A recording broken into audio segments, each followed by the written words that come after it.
खबरों सूचनाओं का संगम, काव्य कथाओं समीक्षाओं की उमंग, हिमधारा है ये हिमधारा। सुनिए खुद दुनिया को भी सुनाइए, शेयर करिए और कमेंट भी बताइए। हिमधारा है ये हिमधारा। हिमधारा के सभी श्रोताओं को नमस्कार। लघु कथाओं की श्रृंखला में आज प्रस्तुत है डॉक्टर कौशल्या ठाकुर की लिखी लघु कथा। सिया शहर में पली बढ़ी एक सभ्य और सुशील लड़की थी।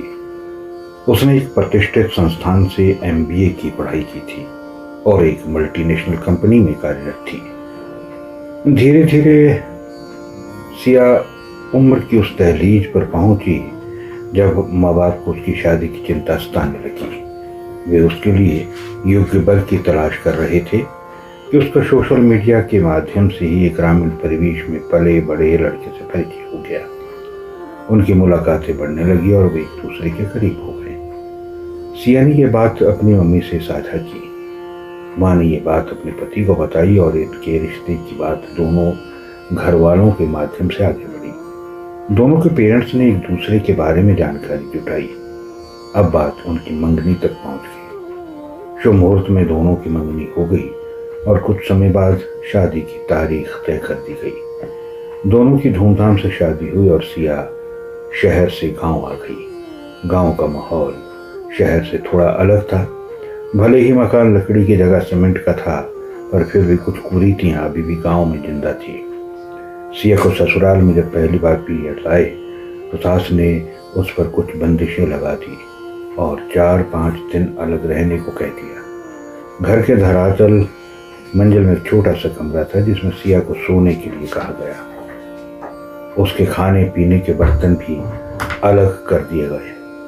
वो भीतर ही भीतर डरने लग गई कि वो अकेले कैसे सोएगी। खैर, उसकी सास ने उसे कुछ और भी हिदायतें दी कि तुम्हें फलां जगहों पर नहीं जाना है, जैसे पेड़ों को नहीं छूना है या खेत में नहीं जाना है, और इसके अलावा देवस्थान के नजदीक तो बिल्कुल भी नहीं जाना है।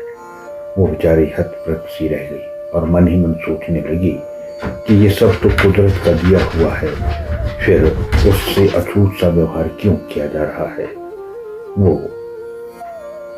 ये अंधविश्वास है या सामाजिक कुरीतियां, ये अंधविश्वास है या सामाजिक कुरीति। वो सोचने पर मजबूर हो गई। श्रोताओं, ये थी डॉक्टर कौशल्या ठाकुर की लिखी लघु कथा अंधविश्वास। लघु कथाओं की श्रृंखला में आज इतना ही। फिर मिलता हूँ किसी नई लघु कथा के साथ। नमस्कार।